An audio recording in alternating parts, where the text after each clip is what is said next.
Hello and good morning, all of you. Welcome to Alpha Academy's Agriculture Series. We are at the lecture 2, and today we shall be covering some more topics, that is major crops, cropping patterns, है ना, various parts में total cropped area क्या होता है. अब देखो, total cropped area मैं आपको सारे क्रॉप्स को बताते हुए चलूँगा, बट देन आप हर किसी का याद नहीं रख सकते. बट देन आप राइस का, वीट का, इन सब का याद, दो चीज़ों का तो याद रख ही लेना. तो टोटल क्रॉप्ड एरिया होता क्या है बेसिकली कि आपका जितना क्रॉप, जितने एरिया में वो क्रॉप लगाया जा रहा है उससे. ठीक है, देन स्टार्ट करते हैं बेसिकली क्रॉप क्लासिफिकेशन से. तो देखो यार, क्रॉप्स को क्लासीफाई किया जाता है डिफरेंट डिफरेंट बेसिस पे क्लासीफाई किया जाता है. तो बेसिकली क्लाइमेट पे देखें अगर, तो दो टाइप के क्रॉप्स होते हैं. एक इंडिया में, क्या वर्ल्ड वाइड ही होते हैं, ट्रॉपिकल और टेम्परेट. तो बेसिकली ट्रॉपिकल क्या हो गया आपके, जो आपके वार्म एंड हॉट क्लाइमेट में उगेंगे. ठीक है, वार्म एंड हॉट क्लाइमेट में उगेंगे. ठीक है, जैसे आपका राइस, शुगर केन, ज्वार. ठीक है, देन आपके होते हैं टेम्परेट. टेम्परेट क्या होते हैं बेसिकली, वो कोल्ड, थोड़ा सा कूल क्लाइमेट में उगते हैं. उनके एग्जांपल कैसे हो गए, जैसे आपका वीट है ना, ओट्स, ग्राम, पोटैटो. ठीक है, देन अगली जो क्लासिफिकेशन है बेसिकली वो है on the life of crops या ड्यूरेशन ऑफ क्रॉप्स, कि भाई कितने समय में उगेंगे वो. तो एक तो होता है आपका सीजनल क्रॉप्स. देखो सीज़न का जो है, सीज़न किसी क्रॉप का हर सीज़न जो होता है वेरी करता है. कुछ 3 महीने में उग जाते हैं, कुछ 4 महीने में उगते हैं, कुछ 6 महीने में उगते हैं, कुछ 9 महीने में उगते हैं. ठीक है, तो वो उनका एक सीज़न होता है. ठीक है, एक पूरा सीज़न लेते हैं. तो सीजनल क्रॉप हो गई कि वो जो है एक पूरा सीज़न लेते हैं अपनी लाइफ साइकिल कंप्लीट करने के लिए.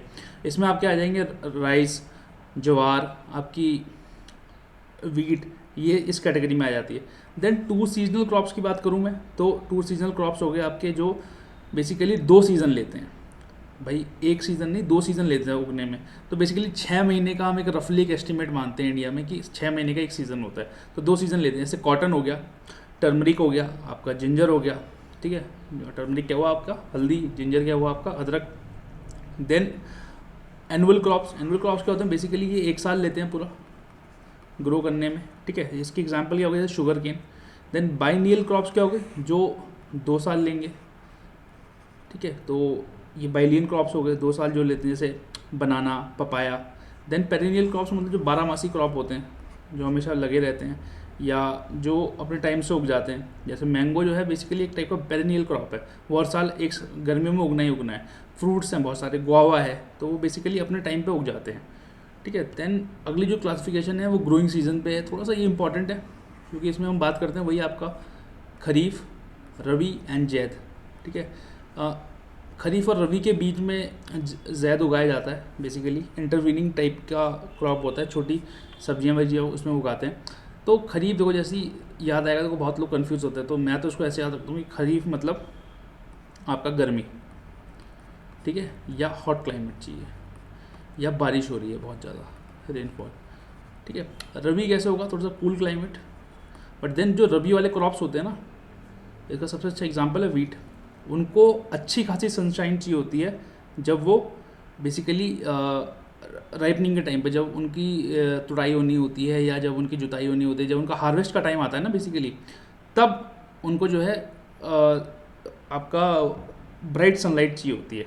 ठीक है, अब बात करें अगर हम खरीफ की, तो ये बेसिकली जून से सितंबर के बीच में उगाया जाता है. अब ये जो है ये नॉर्दर्न स्टेट्स में है. देखो होता क्या है बेसिकली कि नदर्न और साउदर्न में आपको पता है, क्योंकि सदर्न में जो है बेसिकली ओशन पास है.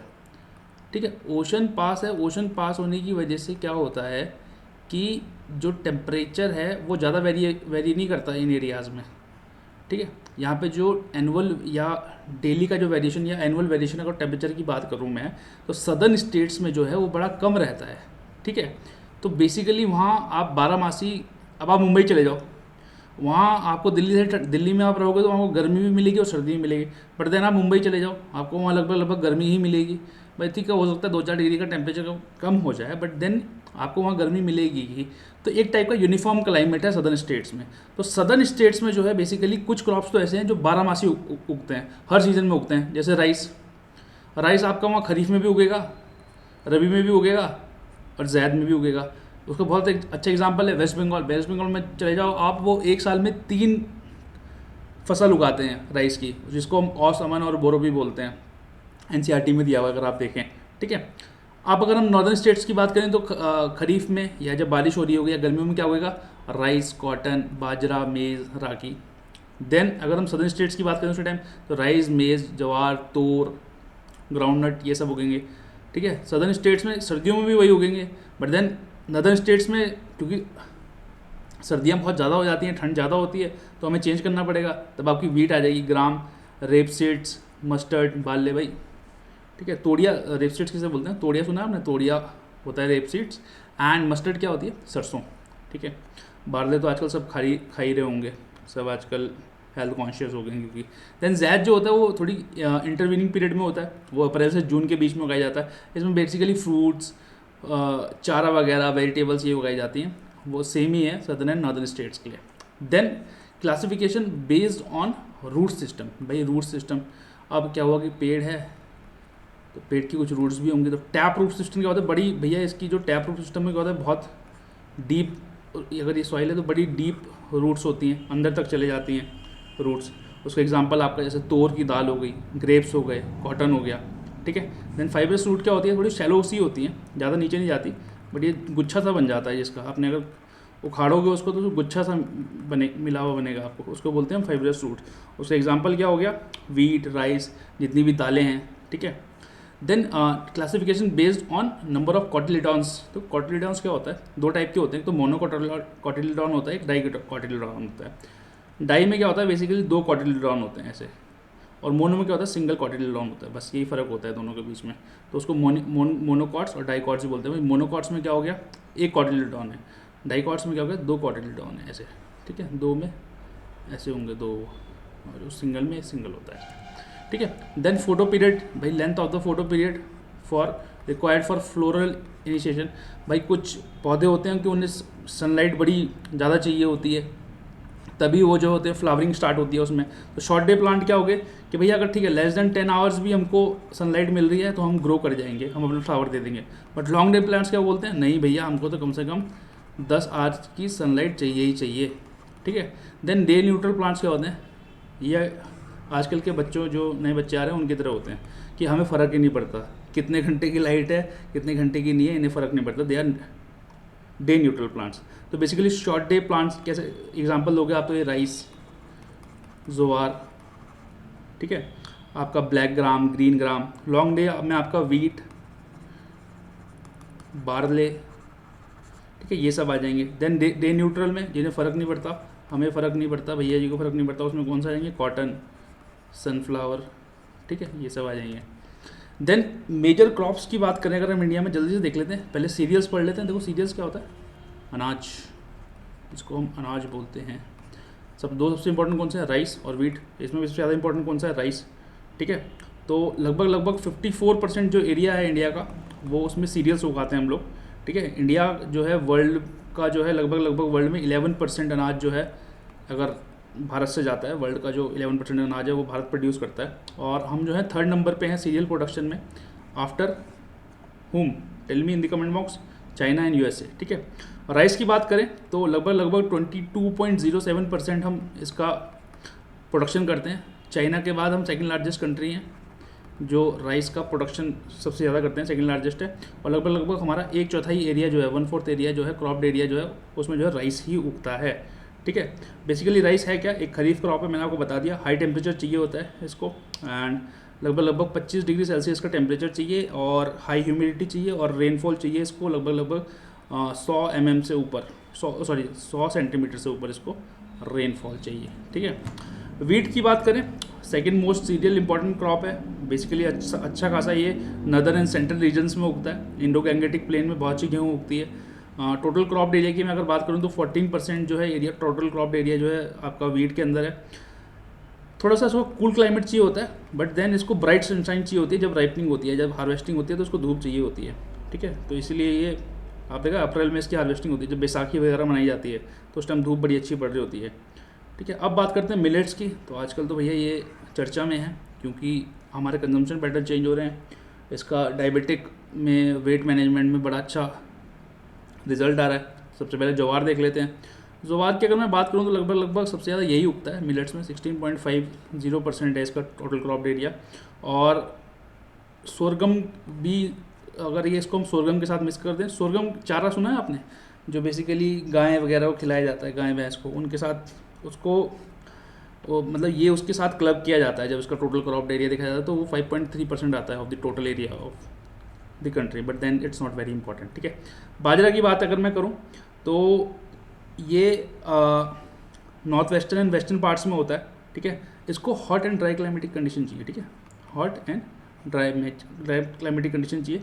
थोड़ा सा ये रेजिस्टेंट होता है, ठीक है। तो बेसिकली आप इसको आप इसके पार्ट्स अगर देखोगे तो राजस्थान वगैरह के एरियाज़ में या वेस्टर्न एरिया जहाँ पानी कम है, जहाँ पे ड्रॉट्स होते हैं या सूखा बहुत पड़ने की आशंका होती है, वहाँ पे इसको उगाया जाता है, उगा सकते हैं, ठीक है। देन मेज़ की बात करें, मेज़ का मतलब होता है मकई। मक्की खाई है आपने, है ना, मकई।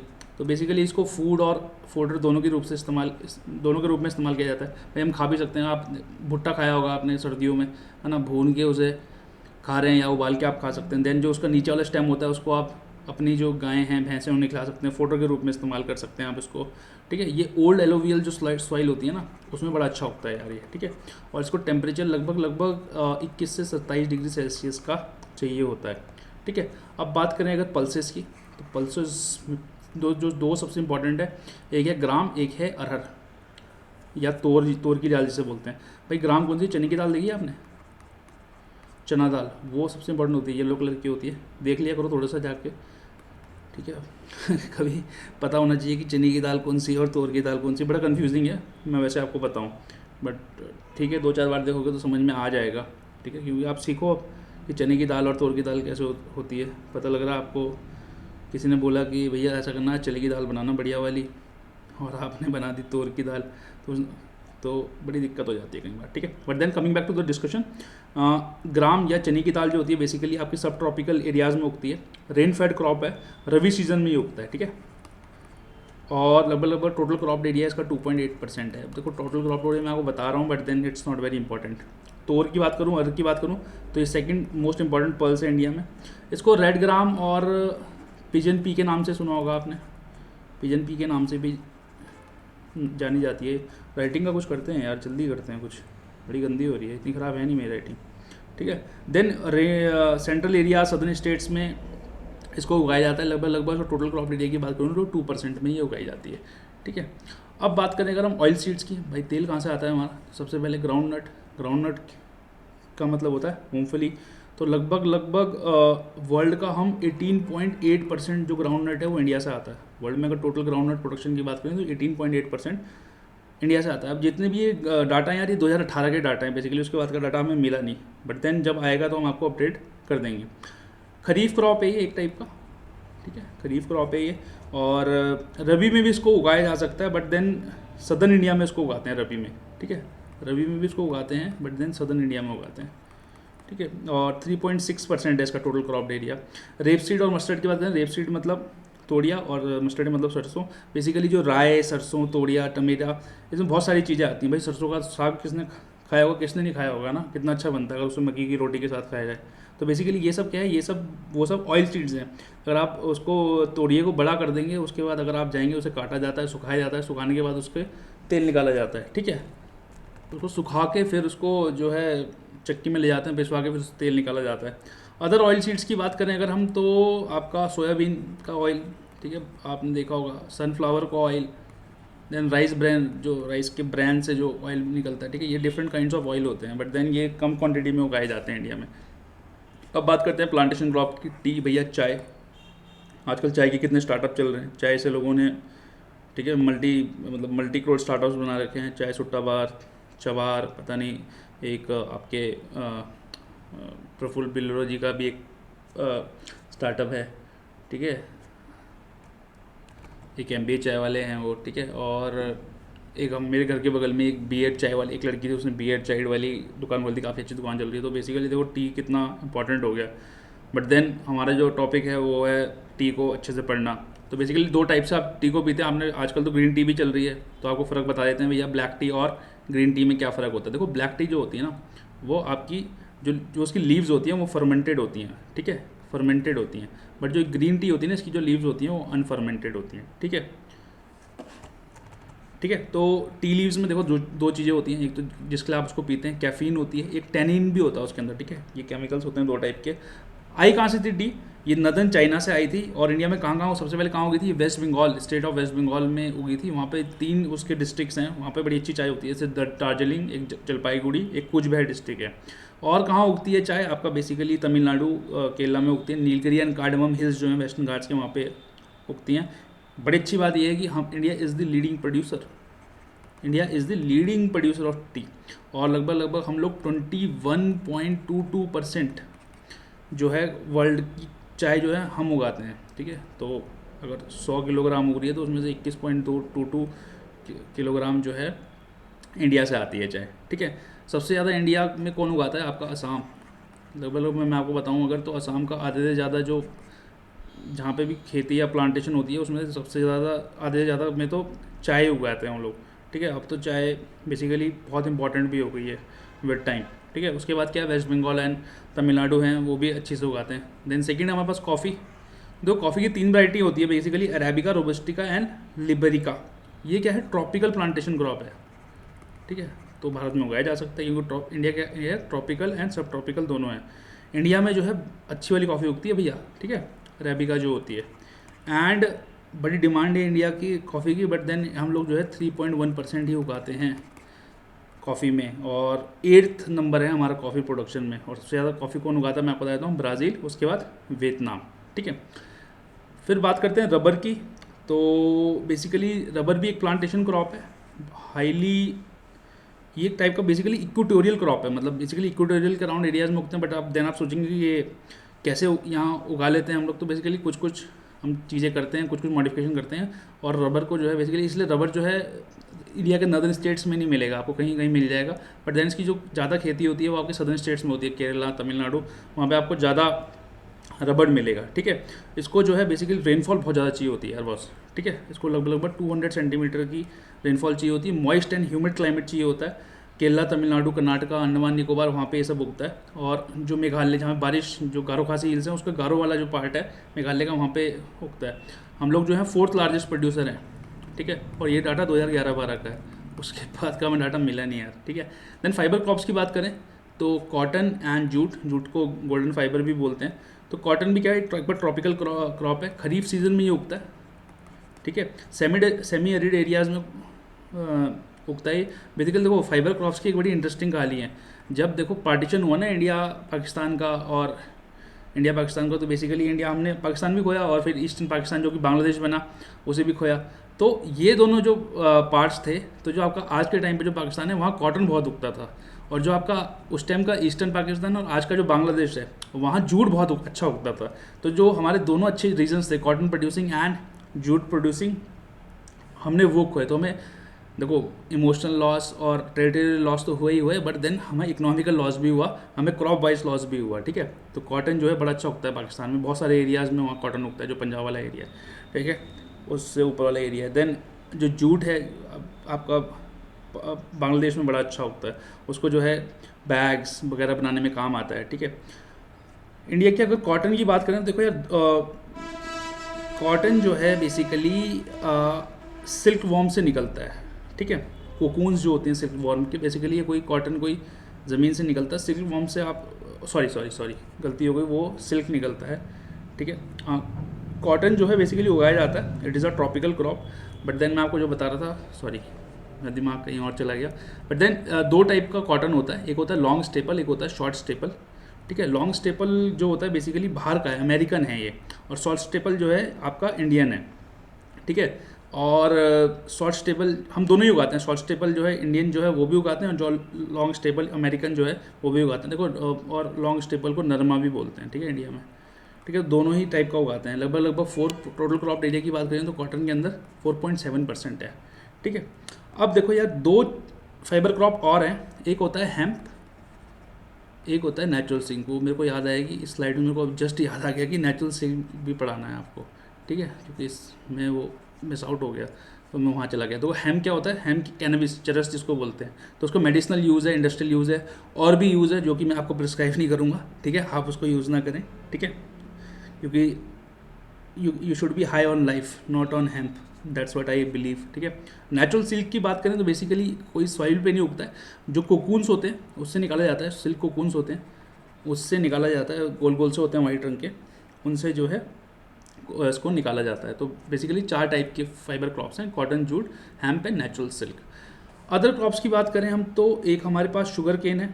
ठीक है, शुगर केन एक टाइप का ट्रॉपिकल क्रॉप ही है, सब ह्यूमिड एंड ह्यूमिड क्लाइमेट्स में उगता है, सबसे ज़्यादा उत्तर प्रदेश में उगता है, देन महाराष्ट्र एंड गुजरात में। इंडो गैंगेटिक प्लेन में बड़ा अच्छा उगता है यार ये।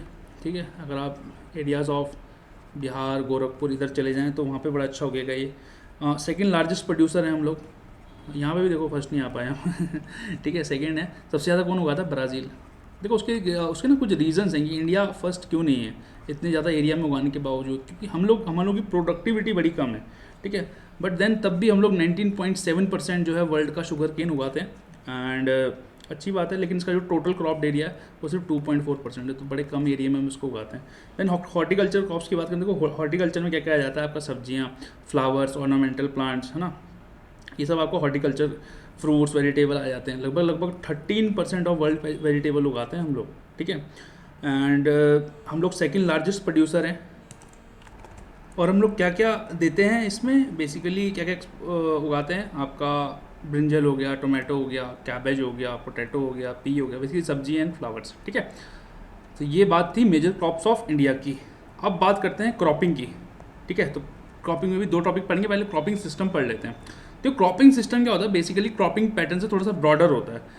क्रॉपिंग सिस्टम में, क्रॉपिंग पैटर्न में क्या होता है? सिर्फ हम जो हमने किसी भी फसल को उगाया है सिर्फ उसको देखते हैं, बट देन क्रॉपिंग पैटर्न में हमने वाटर सप्लाई कैसे करनी है, कैसे इरिगेशन का इस्तेमाल किया, किस प्रकार की सॉइल थी, किस प्रकार की टेक्नोलॉजी का हमने इस्तेमाल किया, तो बेसिकली ये वाइडर है स्कोप में, ये इन सब चीज़ों को भी अकाउंट में लेता है।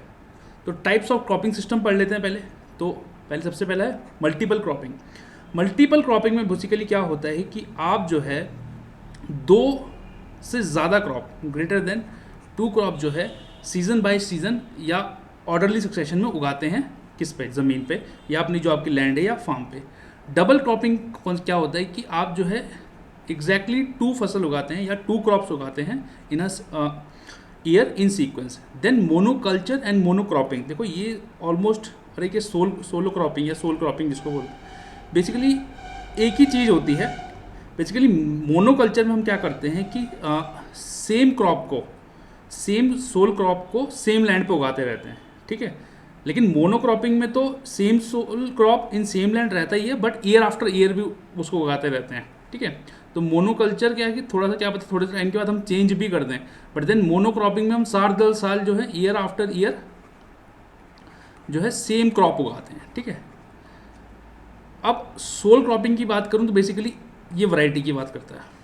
इसमें हम सिर्फ एक ही वैरायटी का क्रॉप, भाई आप इसमें क्या होता है, हो सकता है आप राइस उगा रहे हो, साल दर साल राइस उगाएं, या एक ही राइस को अलग अलग उगाते हैं, बट देन आप हो सकता है जो राइस की वैरायटी है XA11 आप उसी को उगा रहे हो बस, तो वो हो गई आपकी सोलो क्रॉपिंग, जो कि सॉइल के लिए बहुत अच्छी नहीं होती, मैं आपको बताऊं। देन एक होता है सिक्वेंशियल क्रॉपिंग। देखो सिक्वेंशियल क्रॉपिंग क्या होता है बेसिकली कि आपका उसमें भी एक चीज़ होती है, रिले क्रॉपिंग होती है इसके अंदर एक। भाई रिले क्या होती है? रिले रेस क्या होती है कि पीछे से आदमी आता है, बैटन देता है और दूसरा आदमी भागता है, तो बेसिकली ब्रेक नहीं होता।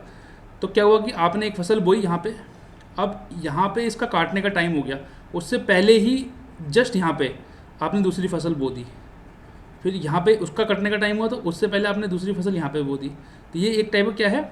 Relay cropping. तो इसी को सीक्वेंशियल क्रॉपिंग बोलते हैं। देन रटून क्रॉपिंग, देखो रटून एक टाइप की टेक्निक होती है। वैसे गन्ना देखा आपने, गन्ना कैसे उगाया जाता है? तो अगर गन्ना काटते हैं तो गन्ने का नीचे वाला पार्ट काट के रख लेते हैं और उसको दोबारा उगाते हैं, उसी को रटूनिंग बोलते हैं। तो बेसिकली क्या होता है कि जो रूट्स है या स्टॉक्स है, शूट्स हैं, उससे जो है दोबारा उस प्लांट को उगाना is known as ratoon cropping. ठीक है, ये थी बात किसकी? क्रॉपिंग सिस्टम की। अब क्रॉपिंग में ही एक और टॉपिक होता है मल्टीपल क्रॉपिंग। भाई मल्टीपल क्रॉपिंग में क्या होता है कि आप जो है एक से ज़्यादा क्रॉप उगा रहे हो on the same piece of land within a year. ठीक है, एक साल में आप एक से ज़्यादा क्रॉप उगा रहे हो, अलग अलग क्रॉप्स उगा रहे हो on the same piece of land in a given period या इन अ गिवन ईयर। अब इसमें भी दो टॉपिक है हमारे पास, इंटर क्रॉपिंग, बेसिकली 3 टाइप की होती है, inter cropping and mix cropping, ये दोनों इंपॉर्टेंट है, और एक तीसरा होता है सीक्वेंस क्रॉपिंग, ये मैंने आपको अभी 2 मिनट पहले पढ़ाया ही है, जिसमें हमने सीक्वेंशियल है ना, जिसमें हमने रिले क्रॉपिंग पढ़ा, ठीक है। अब इंटर क्रॉपिंग पढ़ लेते हैं पहले।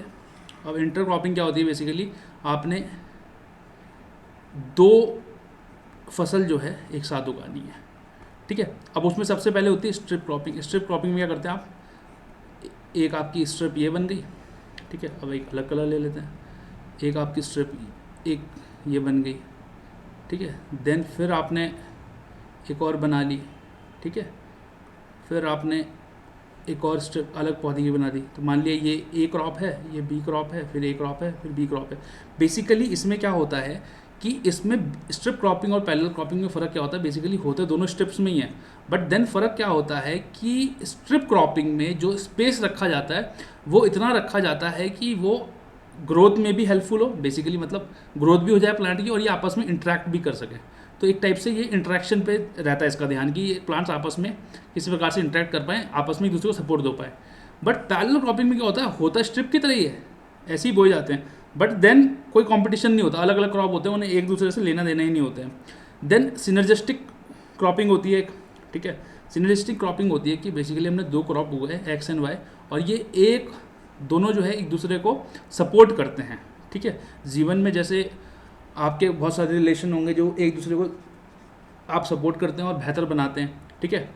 अगर वो बोलते हैं ना कि united we rule, divided we fall, है ना, तो यही है कि अगर हम एक्स को अलग बोते, वाई को अलग बोते, तो इनकी यील्ड जो आती है वो कम आती, प्रोडक्टिविटी कम होती। बट जब हमने एक्स और वाई को एक साथ बोया तो इनकी यील्ड जो है या इनका जो प्रोडक्टिविटी है वो ज़्यादा बढ़ जाती है, तो इसको बोलते हैं सिनर्जिस्टिक क्रॉपिंग।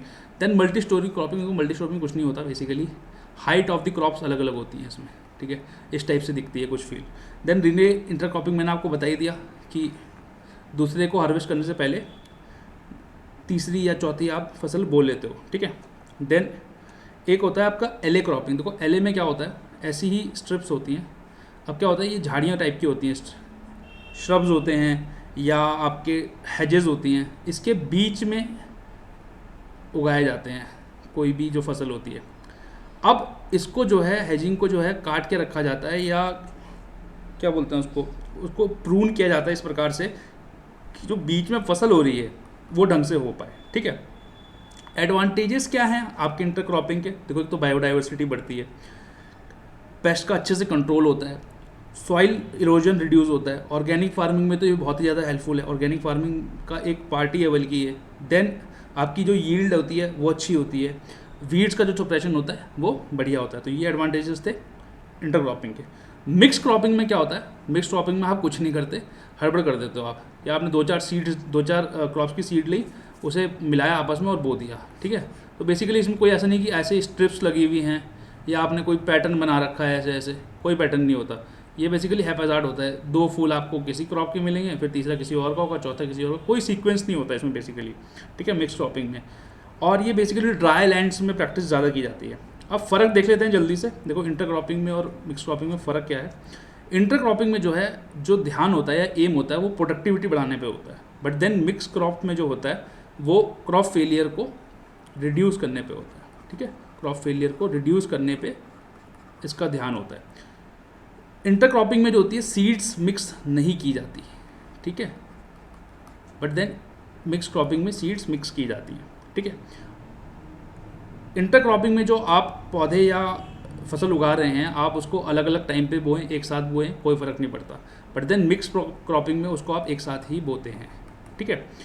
और बात करूं अगर मैं, तो पेस्ट कंट्रोल जो है रिलेटिवली ईजियर है इंटर क्रॉपिंग में, ठीक है, बट पेस्ट कंट्रोल जो है मिक्स क्रॉपिंग में डिफ़िकल्ट है।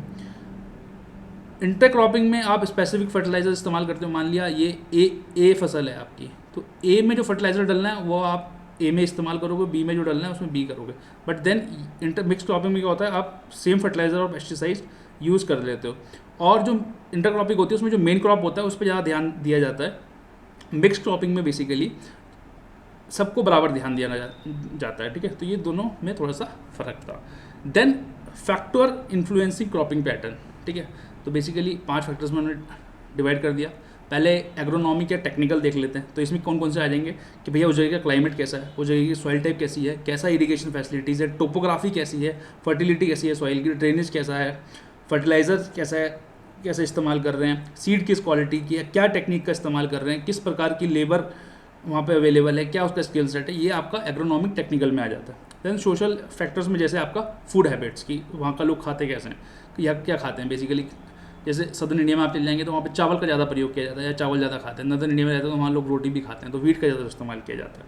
दैन इकोनॉमिक फैक्टर की बात करें तो क्या आपके पास इनपुट्स अवेलेबल हैं, क्रेडिट फैसिलिटी क्या है, मार्केट की डिमांड कितनी है, लैंड होल्डिंग साइज़ कितना है लोगों के पास, कि वो प्रॉफिटेबल है भी या नहीं है, इंश्योरेंस है या नहीं है, कैपिटल है, एंटरप्रेन्योरशिप स्किल है या नहीं है, आपका जो इनपुट प्राइस है और आउटपुट प्राइस है वो कैसा है, एक्सपोर्ट की लोगों को नॉलेज है या नहीं है, मार्केट डिमांड कैसी है, प्रॉफिटेबिलिटी है या नहीं है। तो ये सब इकोनॉमिक फैक्टर्स में आ जाते हैं। देन बात करते हैं इंफ्रास्ट्रक्चर की। तो इंफ्रास्ट्रक्चर में देखो बेसिकली इसको तीन ही चीज़ होती हैं एग्रीकल्चर में। तो स्टोरेज, पोस्ट हार्वेस्ट एंड मतलब प्री हार्वेस्ट भी होता है, बट देन प्रोसेसिंग, कि आप कैसे उसको बढ़िया भाई आपने आटे के बिस्किट बना दिए तो बेसिकली वो प्रोसेसिंग में आ जाता है। तो इन चीज़ों पे ध्यान रहता है। दैट गवर्नमेंट पॉलिसीज़ पे बहुत कुछ डिपेंड करता है। देखो एक तो वो नॉन डिस्टॉर्शन ये होनी चाहिए। अगर आपको देखो मैं जो सजेस्ट करूँगा आपको बेसिकली, आप अगर हमारे जो नोट्स हैं उसका लिंक इस वीडियो के नीचे दिया गया, वो टेलीग्राम पे भी अवेलेबल है, आपका साइट पे, हमारी साइट पे भी अवेलेबल है। बाई चांस नहीं मिलते हैं, हमारा नंबर दिया हुआ है, आप हमें टेक्स्ट करिए तो हम आपको इस पर्टिकुलर या कोई भी आपको हमारा मटेरियल चाहिए हम आपको वो प्रोवाइड करेंगे एट नो कॉस्ट। तो बेसिकली आप उसकी कॉपी निकाल लें या आप टैब में पढ़ते हैं जैसे भी पढ़ते हैं, तो आप इस लेक्चर को पढ़ते हुए उसको सामने रखें, ठीक है। तो उसको जब सामने रखेंगे तो आपको बेसिकली ज़्यादा फ़ायदा मिलेगा, ज़्यादा आपको समझ में आएगा, ठीक है। अब गवर्नमेंट को क्या, तो गवर्नमेंट की पॉलिसी कैसे होनी चाहिए, basically one side fits all approach नहीं होनी चाहिए। हर क्रॉप को सरकार को जो है अलग तरीके से देखना है, ठीक है। रिसर्च प्रोग्राम को प्रमोट करना है, एक्सटेंशन प्रोग्राम्स को प्रमोट करना है, कॉन्ट्रैक्ट फार्मिंग हो गई उसको प्रमोट कर सकते हैं, जो क्योंकि एग्रीकल्चर जो है रूरल क्षेत्रों में ज़्यादा है तो रूरल क्रेडिट को स्ट्रॉन्ग कर सकते हैं, प्राइवेट सेक्टर को ला सकते हैं, एमएसपी को स्ट्रॉन्ग कर सकते हैं, देन जो क्वालिटी है उसको स्ट्रेंथन कर सकते हैं। इन सब दिशाओं या इन सब एरियाज़ में जो है गवर्नमेंट अपना योगदान दे सकती है। देन बात करते हैं क्रॉप रोटेशन की। देखो क्रॉप रोटेशन कुछ नहीं होता, रोटेट कर रहे हो आप क्रॉप को। अब क्रॉप रोटेशन से होता क्या है कि फर्टिलिटी ऑफ सॉइल मेंटेन रहती है। आपने डिफरेंट क्रॉप्स उगाए सीजन आफ्टर सीजन, ठीक है। ये नहीं कि आप एक ही, पता लग रहा है चावल उगा रहे हैं तो चावल ही उगाते जा रहे हैं, ठीक है, या वीट उगा रहे हैं तो वीट ही उगाते जा रहे हैं, ठीक है। आप जो है एक सीज़न आपने चावल उगाया, फिर वीट उगाया, उसमें आपने बीच में थोड़ी देर उसको खाली छोड़ दिया, फिर थोड़े दिन बाद आपने उसमें सब्जियां उगा ली, थोड़े दिन बाद उसमें आपने कोई फल उगा लिया। तो बेसिकली ऐसे इसी को बोलते हैं क्रॉप रोटेशन, ठीक है। इसके बेसिकली 3 प्रिंसिपल्स होते हैं, ठीक है। अब ये कोई हार्ड कोर प्रिंसिपल नहीं है, आपकी इससे अगर अलग मर्जी है तो आप वो कर सकते हैं। देन ये बोला जाता है कि आप पहले जो लेग्यूमिनियस क्रॉप्स हैं उसको उगाएं। देखो लेग्यूमिनियस क्रॉप्स क्या होते हैं, ये एक्चुअली बेसिकली जो एटमॉस्फेयर में नाइट्रोजन अवेलेबल होती है ये उसको सॉइल में फिक्स कर देते हैं, नाइट्रोजन को फिक्स कर देते हैं। अब नाइट्रोजन जब फिक्स हो गई तो क्या हुआ, आपकी फर्टिलिटी, आपकी सॉइल की जो क्वालिटी है वो अच्छी हो गई, ऑर्गेनिक मैटर उसमें बढ़ जाएगा। जब नाइट्रोजन बढ़ जाएगा तो क्या होगा कि बढ़िया हो गया, उसके बाद आप कोई और क्रॉप लगा लो, ठीक है। Then crop with tap root जिसकी होती है शुड बी फॉलोड बाय जिसकी फाइबरस रूट्स होती है, ठीक है। क्योंकि पहले क्या होगा, टैप रूट वाला क्या करेगा, वो डीप रूटेड होता है, जैसे कॉटन उगा लिया आपने पहले, देन उसके बाद आप शैलो वाला उगा लो कि शैलो, क्योंकि उससे क्या होगा कि यूनिफॉर्म यूज़ होगा, जो न्यूट्रिशन सॉइल में अवेलेबल है उसका प्रॉपर एंड यूनिफॉर्म यूज़ होगा, ठीक है। Then crops from the same family should not be grown in succession. Basically ये पेस्ट कंट्रोल के लिए किया जाता है ऐसे, ठीक है। होता क्या है कि पेस्ट की बीमारी हो जाती है, अगर हमने एक ही क्रॉप उगा रहे हैं तो लोग पता लग जाएगा भाई, एलिमेंट ऑफ सरप्राइज नहीं रह जाएगा पेस्ट के लिए। पेस्ट बोलेंगे यार वहाँ पे तो अपना राइस ही उग रहे हैं, चलो वहाँ पे अटैक करते हैं। आपका एक फसल खराब हुई, आपने फिर राइस बो दिया। अब लेकिन आपने राइस के हटा के कुछ कॉटन बो दिया। अब जो राइस वाला पेस्ट है वो बोलेगा यार ये तो अपने दिमाग से बाहर है, तो सिलेबस से बाहर है, चलो फिर यहाँ से चलो, तो वहाँ से वो चला जाएगा। तो पेस्ट कंट्रोल करने के लिए ये सब किया जाता है। तो ये बेसिकली 3 मेन प्रिंसिपल्स हैं किसके, आपके क्रॉप रोटेशन के। अब बात करते हैं लास्ट टॉपिक आज के लिए, फार्मिंग सिस्टम्स। देखो फार्मिंग सिस्टम को भी डिवाइड किया गया। पहले उसको मतलब what is the main source of moisture for the crops, कि उसको पानी कहाँ से मिल रहा है। तो उसको भी हमने 2 तरीके से डिवाइड कर दिया, भाई इरिगेटेड होगा या रेन फेड होगा, बारिश से पानी आ रहा होगा, बरानी जिसको बोलते हैं। अब रेन फेड भी जो है वो 2 में डिवाइडेड है बेसिकली, आपका dry land and wet land, दो टाइप की फार्मिंग में डिवाइडेड है, dry land farming and wetland farming. ठीक है, अब ड्राई लैंड फार्मिंग बेसिकली वहाँ होती है जहाँ पे सूखा होता है या जहाँ पे थोड़ी सी पानी की कमी होती है, तो वहाँ पे हम कैसे क्रॉप्स उगाएंगे, hardy and drought resistant crop. जैसे वहाँ पे मिलेट्स बड़े अच्छे होते हैं, वहाँ पे मिलेट्स उगाते हैं जैसे रागी, बाजरा, मूंग, ग्राम, ये सब आपने उगा दिया। ठीक है, वेटलैंड फार्मिंग कहाँ होगी, जहाँ पे रेन अच्छी होती है, बेसिकली इतनी रेन हो जाती है कि फ्लड्स आ सकते हैं, तो वहाँ पे हम लोग राइस, जूट, जो वाटर इंटेंसिव क्रॉप्स हैं उसको उगाते हैं। ठीक है, एक्वाकल्चर प्रैक्टिस कर सकते हैं वहाँ पे। ठीक है, अब ठीक है, तो ये क्लासिफिकेशन हो गई आपकी। ओ अच्छा, ये ऊपर नीचे बोल दिया मैंने। बेसिकली ये क्लासिफिकेशन हो गई आपकी रेनफेड की। ठीक है, इरीगेटेड तो वही है, आप इरीगेशन प्रोवाइड कर रहे हो, है ना, आप पानी खुद ला रहे हो, कैनाल्स के थ्रू ला रहे हो या पाइप के थ्रू दे रहे हो, वो आपकी मर्जी है, तो वो इरीगेटेड होगा। बट देन रेनफेड के दो वर्टिकल्स हो गए, एक dry land and wetland. Dry land जहाँ पे पानी कम होगा, वेटलैंड जहाँ पे बारिश ज़्यादा होगी। जहाँ पे बारिश कम होगी वहाँ पे ड्राई लैंड फार्मिंग, जहाँ पे बारिश बहुत ज़्यादा होगी वहाँ पे वेटलैंड फार्मिंग। दोनों में जो है क्रॉप्स चेंज हो जाएंगे। अब बात करते हैं मार्केट फार्मिंग की, कि मार्केट कैसा है। तो उसमें भी हमने दो उसमें डिवाइड कर रखा है उसको, एक तो सब्सिस्टेंस फार्मिंग, एक कमर्शियल फार्मिंग। देखो, सब्सिस्टेंस फार्मिंग का मतलब होता है कि आप अपने खाने भर के लिए खेती कर रहे हैं। ठीक है, आप जो है अपने खाने भर के लिए खेती कर रहे हैं, आप उसे बेच नहीं रहे हैं। ठीक है, अब हमने सब्सिस्टेंस फार्मिंग को, मतलब जो फार्मर है वो अपने लिए या अपनी फैमिली को सर्वाइव करने के लिए फार्मिंग कर रहा है। बट देन हमने सब्सिस्टेंस फार्मिंग को भी दो भागों में डिवाइड कर दिया। एक आपका है इंटेंसिव सब्सिस्टेंस फार्मिंग और एक है आपका प्रिमिटिव सब्सिस्टेंस फार्मिंग। देखो, इंटेंसिव सब्सिस्टेंस फार्मिंग में क्या होता है कि बेसिकली एक स्मॉल प्लॉट होता है। ठीक है, एक छोटा सा प्लॉट है, वहीं पे जो है बेसिकली सिंपल टूल्स से, देखो जो सब्सिस्टेंस फार्मिंग है ना, वहाँ कोई बहुत बड़ा लैंड नहीं होता है, बहुत सोफिस्टिकेटेड टूल्स का इस्तेमाल नहीं होता है, कोई बहुत ज़्यादा मॉडर्न टेक्नोलॉजीज़ का इस्तेमाल नहीं होता है। ठीक है, वो सिर्फ दो वक्त ही आपका खाना जुगाड़ जाए उसके लिए, जुगाड़ हो जाए उसके लिए करते हैं। तो बेसिकली एक प्लॉट हुआ, वहीं पे सिंपल टूल से जो है आदमी खेती कर लेता है, तो वो हो गया आपका इंटेंसिव सब्सिस्टेंस फार्मिंग। देन आपकी प्रीमिटिव, देखो प्रीमिटिव मतलब जो पहले प्रैक्टिस होते थे, तो ये भी आपके दो टाइप के होते हैं। एक होता है आपका शिफ्टिंग कल्टीवेशन, जिसको स्लैश एंड बर्न कल्टीवेशन या झूमिंग भी बोलते हैं। देखो, झूमिंग भी जो है अलग अलग एरियाज़ में अलग अलग नाम से जानी जाती है। जैसे मैक्सिको में मिल्पा के नाम से जानते हैं उसे, ब्राज़ील में रोका के नाम से जानते हैं। देन इंडिया में भी उसको अलग अलग नाम से जाना जाता है। जैसे बेवार या धैया बोलेंगे तो मध्य प्रदेश में, देन पोडू और पेंडा बोलेंगे तो आंध्र प्रदेश में। ठीक है, कुमारी बोलेंगे तो वेस्टर्न घाट्स में, झारखंड में कुरुआ बोलते हैं उसको, तो ऐसे ही होता है। तो ये शिफ्टिंग कल्टीवेशन ही है। तो शिफ्टिंग कल्टीवेशन बेसिकली क्या करते हैं, आप जाते हैं, आप पेड़ वेड़ काटते हैं, पेड़ वेड़ काटे, उस पेड़ को जलाया आपने, जला के क्या हुआ, आपकी राख बन गई। ठीक है, ऐश आ गई आपके पास, उसको आपने सॉइल के साथ मिक्स किया। अब देखो, राख से क्या होता है, बेसिकली वो सॉइल की फर्टिलिटी को बढ़ाता है। अब सॉइल बन गई, आपने वहाँ कल्टीवेशन कुछ उगाया, अब क्या हुआ कि सॉइल की फर्टिलिटी गिर गई, तो आपने उस लैंड को छोड़ा और आप कहीं और चले गए। ठीक है, वो ताकि वो दोबारा रिजुविनेट हो सके, तो वो शिफ्टिंग कल्टीवेशन। देन प्रीमिटिंग का जो दूसरा पार्ट है वो है नोमैडिक हर्डिंग। ठीक है, नोमैडिक हर्डिंग में कुछ नहीं होता, बेसिकली आप जो है अपने जो लाइफ स्टॉक है उसके साथ जगह जगह मूव करते रहते हैं। देखो, सर्दियों में, गर्मियों में आप पहाड़ों पे चले जाते हैं, जो वहाँ के ग्रासलैंड्स होते हैं, एल्पाइन ग्रासलैंड्स होते हैं। आप सर्दियों में जो होते हैं वापस प्लेन्स में आ जाते हैं। बकरवाल्स होते हैं हिमाचल प्रदेश एंड जम्मू कश्मीर के। देन गुज्जर जो होते हैं, ठीक है, ये क्या होता है, नोमैडिक हर्डिंग प्रैक्टिस करते हैं। अगर हम वर्ल्ड ओवर बात करें तो बेसिकली सहारा, सेंट्रल एशिया, जो कि arid and semi arid areas है, वहाँ इसको प्रैक्टिस किया जाता है। ठीक है, अब बात करते हैं कमर्शियल फार्मिंग की। तो कमर्शियल फार्मिंग क्या होता है, बड़ा बड़ा लैंड होता है, बड़े बड़े क्रॉप्स होते हैं। ठीक है, और एनिमल्स को जो है साथ में रखा जाता है।